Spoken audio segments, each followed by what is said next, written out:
En ons gaan lees uit Matteus 28. En laat na die Sabbat, toe dit begin lig word het teen die eerste dag van die week, dis Sondag, kom Maria Magdalena en die ander Maria om na die graf te gaan kyk. En daar kom 'n groot aardbewing, want 'n engel van die Here het uit die hemel neergedaal en gekom en die steen van die opening weggerol en daarop gaan sit. En sy gedaante was soos weerlig en sy kleding wit soos sneeu. En uit vrees vir hom het die wagte gebewe en soos dooies geword. Maar die engel antwoord en sê vir die vroue, moenie vrees nie, want ek weet julle soek Jesus wat gekruisig is. Hy is nie hier nie, want hy het opgestaan soos hy gesê het. Kom kyk na die plek waar die Here gelê het, en gaan hastig en sê vir sy disippels, hy het opgestaan uit die dode en gaan voor julle uit na Galilea, daar sal julle hom sien. Kyk, ek het julle dit gesê. En hulle het hastig weggegaan van die graf met vrees en groot blydskap en gehardloop om dit aan sy disippels te vertel. En terwyl hulle op die weg was om dit aan sy disippels te vertel, kom Jesus hulle met een steen en sê, wees gegroet. Toe kom hulle nader en gryp sy voete en aanbid hom. En Jesus sê vir hulle, moenie vrees nie. Gaan heen en vertel my broeders dat hulle na Galilea moet gaan en daar sal hulle my sien. Ek dank die Here vir die kruis. Ek dank die Here vir die werk wat aan die kruis gedoen is. Maar soveel mense probeer die kruis afmaak en probeer die bewering dat Christus vir al ons sondes gesterf het, probeer hulle deur woorde, probeer hulle dit vernietig en probeer hulle dit verkleineer. Maar hoe weet ek en u dat Christus wel vir elke sonde wat hier die wêreld op hom gelê het, wel gesterf het en dit suksesvol gedoen het? Die woord van die Here sê dat daar is 'n weg wat reg lyk, maar die einde daarvan is weë van die dood. Dit beteken, my broer en suster, dat as Jesus nie vir elke sonde gesterf het en dit suksesvol gedoen het, kon hy nie opstaan nie. En daarom het Jesus opgestaan en die rug gebreek van elke daad wat Satan geskep het en wat hy nog wil skep, is reeds deur Jesus Christus betaal, 'n volkome prys. Nie alleen sterf hy vir sonde nie, maar hy sterf vir elke probleem wat in hierdie lewe nog uitgevind moet word. Nie alleen sterf hy vir ons probleme, ons skande, ons armoede nie, maar hy sterf ook en hy kom tot krag in die lewe, sodat ek en jy ook gesond moet wees, want deur sy wonde het daar vir ons genesing plaasgevind. Halleluja. Dit maak my verskriklik opgewonde. Nou daardie Sondagoggend is daar 'n klomp soldate in die omgewing van 16, as ek my studies reg kan onthou, wat daar die steen opgepas het. Vir hulle was dit nou nie iets groots nie, want hulle het nou opdrag gekry, eintlik op versoek van Kajafas, dat hulle nou hierdie klip moet oppas, wat nou voorgerol is, dat die disippels nie in die nag moes kom om hom te steel nie. Want hy getuig teen homself en hy sê, want hy wat Jesus het gesê, of het beweer, dat hy die 3de dag gaan opstaan, en hy noem die verhaal van hierdie tempel, gaan ek afbreek, en in 3 dae opbou. Hierdie man het geweet dat hy willens en wetens verkeerd handel om Jesus Christus te laat doodmaak. Hy was die perpetrator, hy was die ruiter wat hierdie saak gedryf het. En hy het dit gedoen vanweë die feit dat hy bang was, hy verloor sy posisie, hy verloor sy geld en dat sy familie nie kon aangaan as hoëpriesters nie. Hy was bang dat hierdie 71 raadslede van die Sanhedrin ook hulle ou geldjie gaan verloor en dat hierdie stelsel wat geskep is nie meer gaan bestaan nie en dit was vir hom net 'n groot no-no. En hy moes ontslae raak van Jesus Christus en hy het dit gedoen met oorgawe en dis waarom hy sy klere geskeur het en vir 'n gedeelte van die Sanhedrin wat teenwoordig was nou gewys het dat hierdie man Jesus tree verkeerd op. En hulle het die dag, die Sabbat, hoër geag as wat die Here Jesus was. Met ander woorde, hulle het die dag bo kan die persoon gestel en tot vandag toe is dit by hulle so. Die Sabbat is vir hulle iets groots. Nou ek wil nou vandag vir jou sê, onomwonde, daar is niks groter as Jesus Christus nie. En hier is hierdie wagte, dit begin nou lig word. Dis so om en by 5:00 in die omgewing. Hierdie vrouens het aangetrek, hulle wou by die graf kom. Maar iets gebeur. Daar vind 'n aardbewing plaas, want 'n engel van die Here het afgekom aarde toe.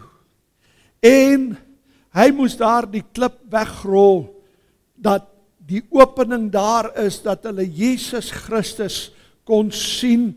Hy is nie meer in die graf nie, maar dat hy buitekant die graf is. En die doeke lê daar, maar een spesifieke doek is opgevou. Nou die Jode vertel ons, nie die Suid-Afrikaanse gebruike nie, die Jode sê, wanneer 'n Jood eet, en hy nie klaar geëet is nie, maar hy staan van die tafel af op, om iets te gaan doen en hy sal weer terugkom, dan vou hy sy servet mooi. Maar as hy klaar geëet het en nie terugkom nie, dan vrommel hy sy servet en hy sit hom neer. Met ander woorde, Christus het met die gevoude kopdoek gesê, ek kom weer terug. Halleluja, ek is bly daaroor. Maar hier die wagte, toe hierdie aardbewing plaasvind, hierdie massiewe muscle boys, wat getatoeëer is, dat hulle lyk soos 'n nat koerant, wat nou die dag, 3 dae gelede, die Here se baard uitgepluk het, hom in die gesig geslaan het, is nou soos dinkie toys. Hulle gees is uit hulle uit, want een engel het sy verskyning gemaak. Dit laat my dink, wat het daar die dag gebeur, toe die engel verskyn en 185.000 soldate doodslaan, een engel. Hulle het aan hom die krag gesien, wat hulle net van gehoor het, en die woord van God sê, hulle het soos dooies geword, hulle het bewusteloos geword. Ai, so amper, jy weet, of ou nou sal sê, is hulle nou nie sulke ou meisiekies nie, regte klein tienerdogtertjies. Jy voel sommer lus en klap die goed, man. Net nou, was jy nog 'n groot man, sterk.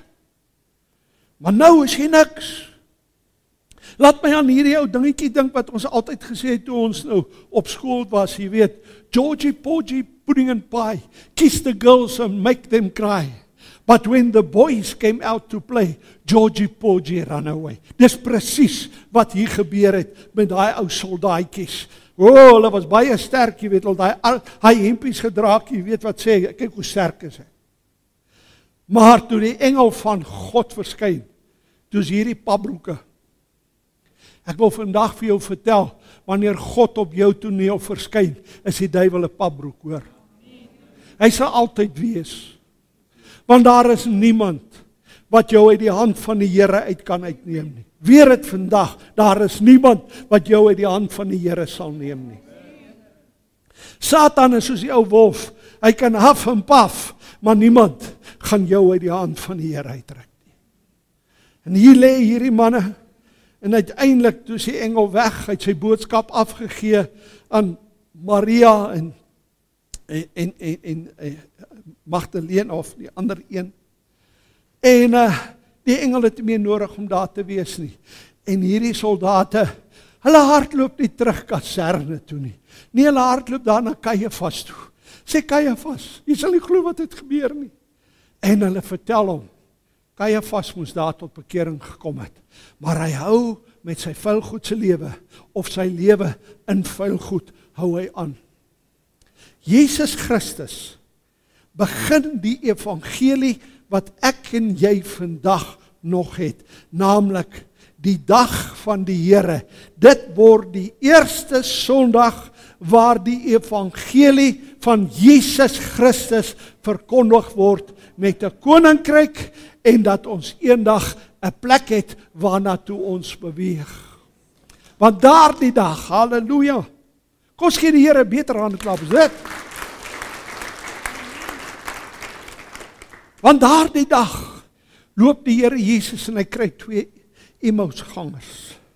En hulle gesels met mekaar. Laat my altyd dink, jy weet, wanneer ons broers by mekaar kom en ons praat oor die Here. En jy gesels oor die Here. Weet, tyd loop naderhand dat jy jouself sien as jy laat vir iets anders. En jy praat oor die Here, en hierdie 2 manne het oor die Here gepraat, en hulle sê self, hulle harte was brandend. En hier sluit 'n man aan, en hy loop saam met hulle, en hulle herken hom nie. Hulle sê vir hom, is jy 'n vreemdeling, weet jy nie wat aangaan nie? En dan sê hulle vir hom, kom saam. En toe hy aan die tafel sit, en hy breek die brood. Halleluja, toe herken hulle hom. Daardie manne eet nie verder nie, want Jesus verdwyn uit hulle gesigsveld uit. Hulle hardloop terug, hulle gaan die disippels sien. Hulle kom by die disippels en sê, Jesus leef, hy het opgestaan.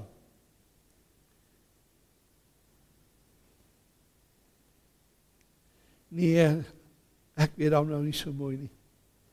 Jy weet, hulle was agter geslote deure.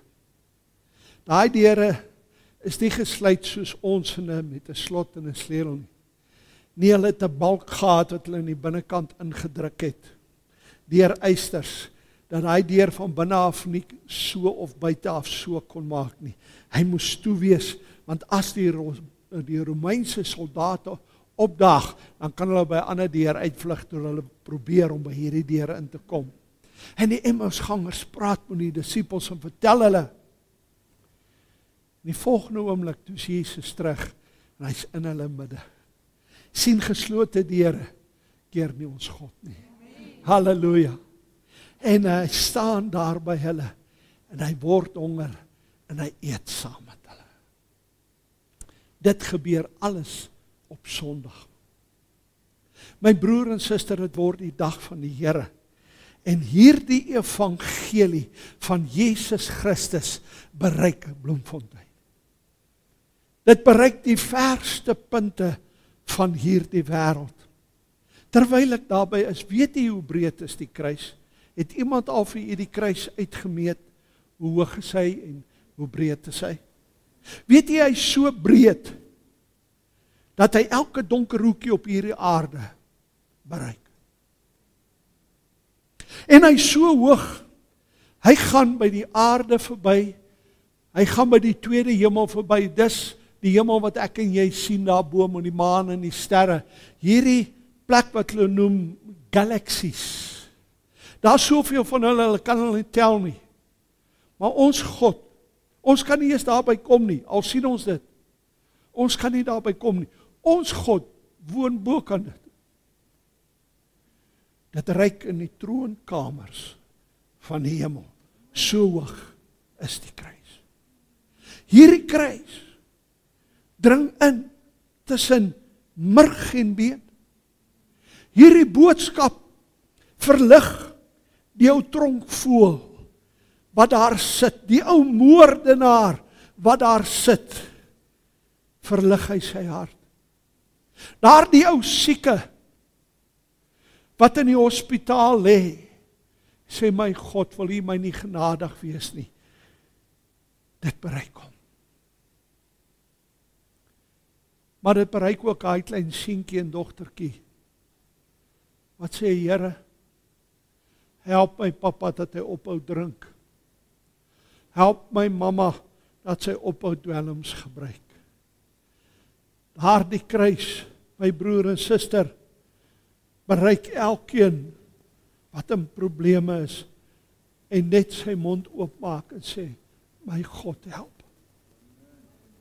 Halleluja, my God help. Die kruis het nog nooit sy krag verloor nie. En hierdie boodskap bring verlossing vir miljoene oor die wêreld. En as jy dink daar is 'n land waar hierdie evangelie nog nie bereik het, en dan wil ek vir jou sê, jy maak 'n fout. Of jy in Iran of Irak is, Saudi-Arabië, en daar waar hulle die kele en die koppe afsny van mense wat na die Here roep, die boodskap lewe in daardie lande. Hulle weet wie Jesus is. Hulle sal eerder betaal met hulle lewe as om Jesus Christus te verloon.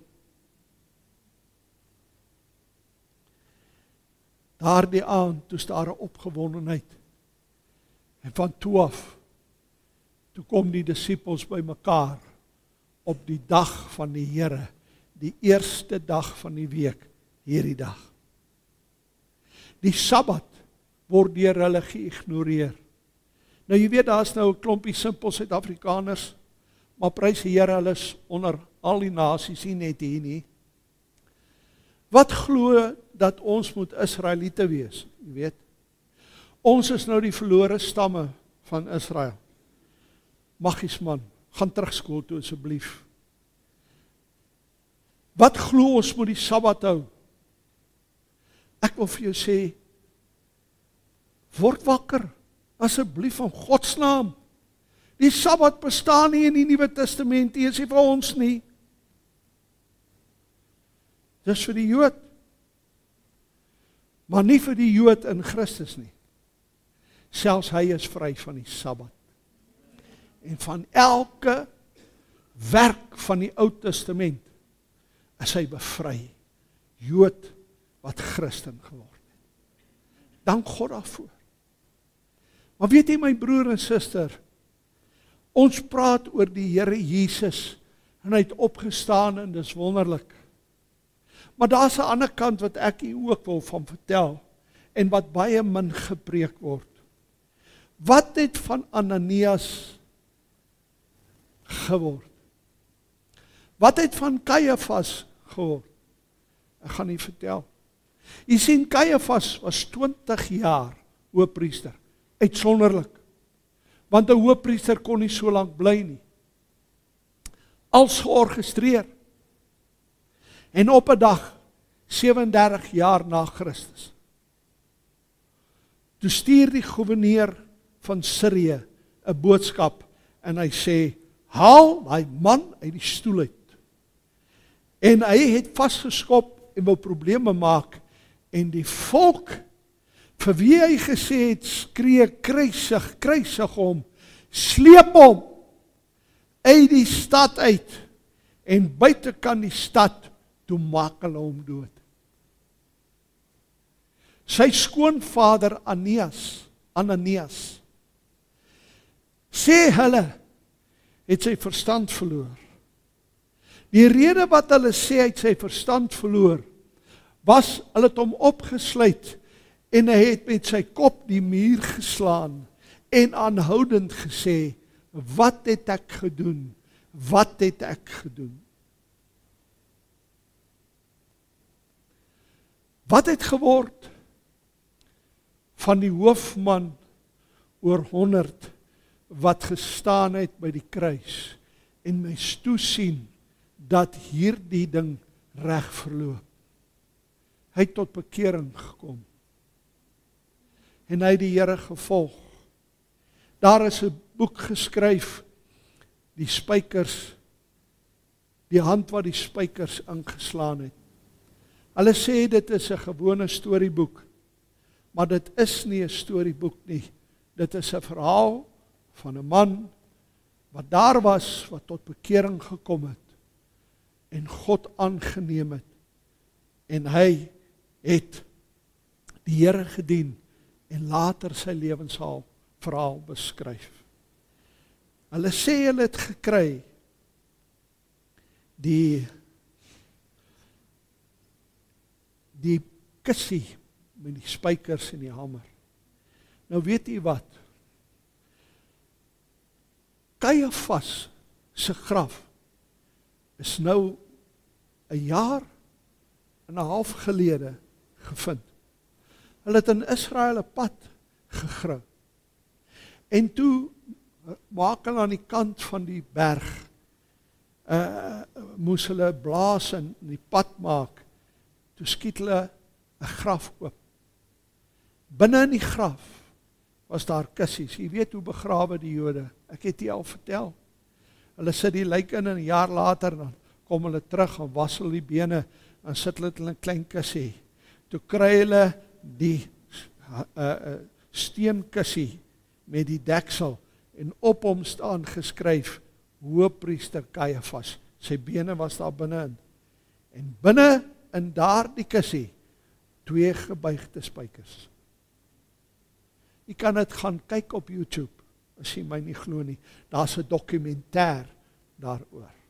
Ek wil vandag vir u sê, die Jode het geweet dat hierdie vuil goed verantwoordelik was vir die dood van die Messias. Waarom het die Here toegelaat dat dit gebeur? Het hy gekom net vir die Jood? Nee, hy het nie net gekom vir die Jood nie. Hy het gekom vir my. Ek dank die Here, ek is nie 'n Jood nie. Gekom vir my, het gekom vir jou. En die Here het in sy toelaatbare wil gesien, in die toekoms in. Daar is 'n man, verskriklike sondaar. Sy naam is Dries Venter. Ek wil hom hê. En ek dank God uit my gaan haal. My vrou het nou die dag vir my gesê, papa, as God jou siel nie gered het nie, sou jou naam in die koerant heel bo gewees het. Want daar's 'n paar goed in hierdie lewe wat ek vandag nog haat. Ek haat 'n verraaier. En daar's goed hier binne in my oor politiek wat met my land gebeur het, waar 'n klomp vuil Suid-Afrikaners ons verkoop het. Ek haat hulle. Maar die woord sê ek moet hulle nie haat nie. Maar ek het nie tyd vir sulke swak Afrikaners nie. Wat ons land verkoop het, dat ons in 'n toestand is waarin ons is. Hulle hoef my nie te betaal het nie. Ek sou hulle vir nie doodgemaak het. Maar ek dank God, my siel is gered. Die goed pla my. Maar ek het nie meer begeerte om op te staan en iets te doen teen hulle nie. Ek het net 'n begeerte om die evangelie te verkondig en mense te vertel. Jesus leef. Halleluja. Ek wil vandag vir u 'n verhaal vertel en ek wil afsluit. Vanoggend preek ek nie lank nie. Hulle vertel die verhaal van Amerika in die burgeroorlog. Suide en die noorde wat teen mekaar geveg het. Toe die oorlog verby is, kom 'n man van Texas by sy plaas en die Yankees, die blou baadjies, het sy plaas oorgeneem. Sy vrou is dood, sy kinders is dood, hy's nog jonk. Maar die blou baadjies het in sy huis ingetrek en hulle het dit geëind vir hulle. En hierdie man besef, hy sal nie weer 'n vrou kan vat as hy nie 'n plek het nie. Hy sal nie weer kan kinders hê, sy lewe is verby. Maar hy glo dat as hy by Abraham Lincoln uitkom en met hom praat, dan sal sy omstandighede verander. En hy saal sy perd op en hy begin ry na Washington toe. En hy het daar aangekom en hy het vir hulle gesê, wil vir Abraham Lincoln sien. Hulle het vir hom gesê, voetsek, jy kan nie hier na toe kom nie, wacht 'n keer om. Hy kan nie audiensie hê met Abraham Lincoln nie. En hierdie man het vir dae buitekant die Withuis gesit en probeer inkom, maar hy kon nie inkom nie. En eendag sit hy in die park op 'n bank en hy huil. En 'n jong seun kom aangestap. Hy sê, oom, wat is fout? Hy sê, ag ou seun. Hy sê, ek probeer by Abraham Lincoln inkom, maar die wagte laat my nie toe nie. Die seun sê vir hom, hoekom oom? Hy sê, ek het alles verloor. Hy sê, die blou baadjies het my plaas gevat en al my goed, ek het niks nie. Al wat ek het is die klere aan my lyf, die saal op my perd en die perd, al wat ek het. Hy sê, oom, stap saam met my. 12-jarige seun vat die oom in die hand en hy lei hom. Toe hulle by die Withuis kom, toe staan die wagte op 'n kant. Hy stap en hy sê, oom, sit hier so. Hy sê, ek gaan net my pa roep. Sy naam was Tad Lincoln. Hy kry sy plaas terug. Hy kry besoldiging vir die verlies wat hy gelei het. God help daai man deur Abraham Lincoln. Herstel hom, sit hom in die vermoë om weer te kan boer, te kan trou, vrou en kinders.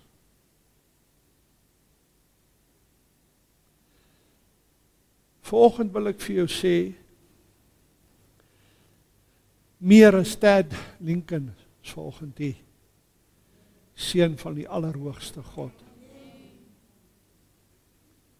En hy wil vanoggend vir jou sê, oom Tannie, wat is jou probleem?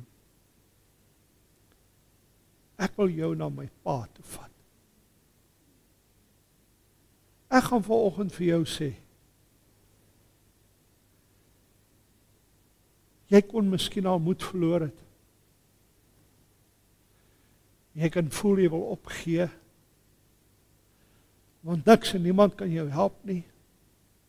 Jy voel jy's in 'n doodloopstraat.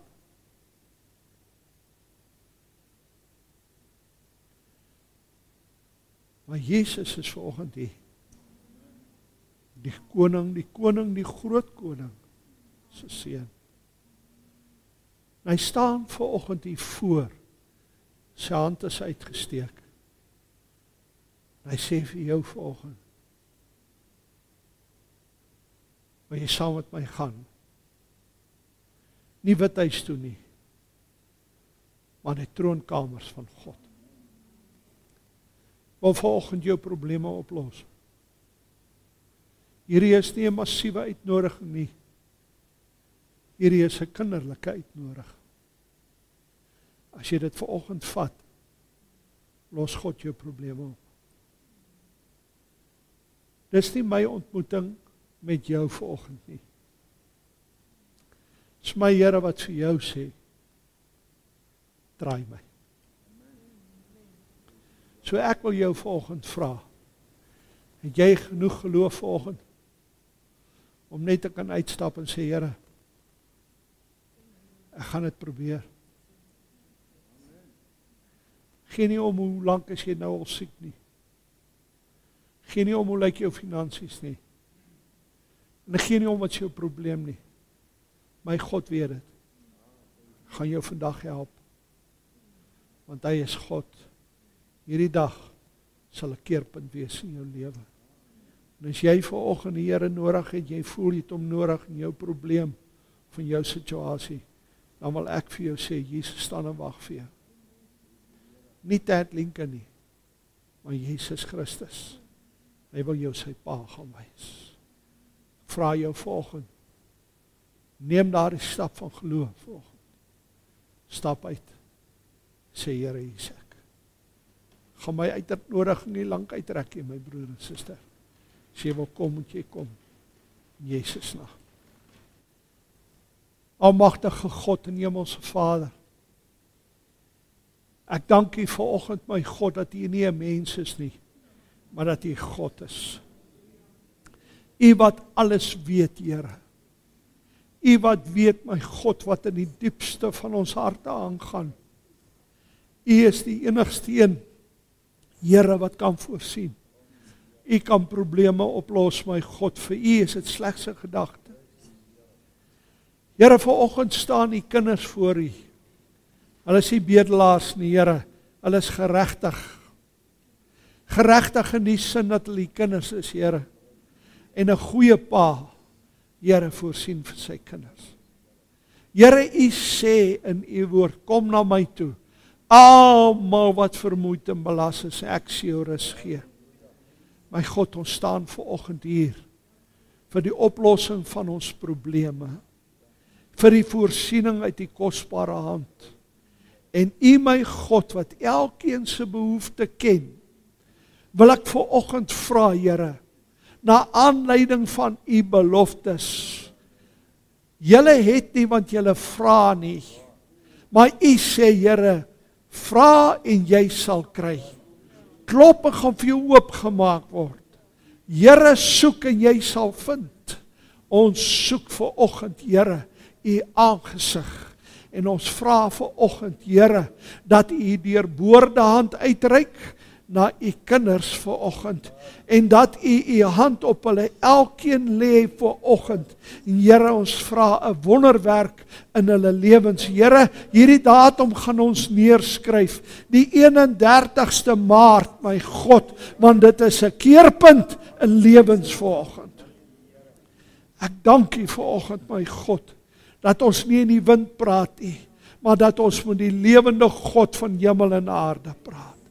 En dankie, Here, dat u vanoggend die vleuels sprei oor ons klompie wat hier is, Here. Ons het u nodig, my God. Ons het behoeftes, Here, en ons vra, my God, dat u sal voorsien. Al is dit vir ons kinders en ons kleinkinders, Here. Maak nie saak wat dit vanoggend is nie. Here, u is die kenner van die hart en die proeër van die niere. Ek dank u, my God, dat u nou, Here, nou in hierdie oomblik voorsien. Dankie, Here, dat u engele opdrag gegee het en dat dit so sal wees, want u sê vir hulle toe hulle kom, en toe sê hy, laat dit met jou wees soos wat jy glo. Ek dank u, my God, dat dit so sal wees vanoggend, soos ons glo, in Jesus naam. En ek eer u, my God, by voorbaat, en ek sê vir u dankie, Here, vir wat u doen nou. Amen en amen. Thank you, Lord Jesus. Ons gee die Here dankbare hand. Halleluja, prys die Here.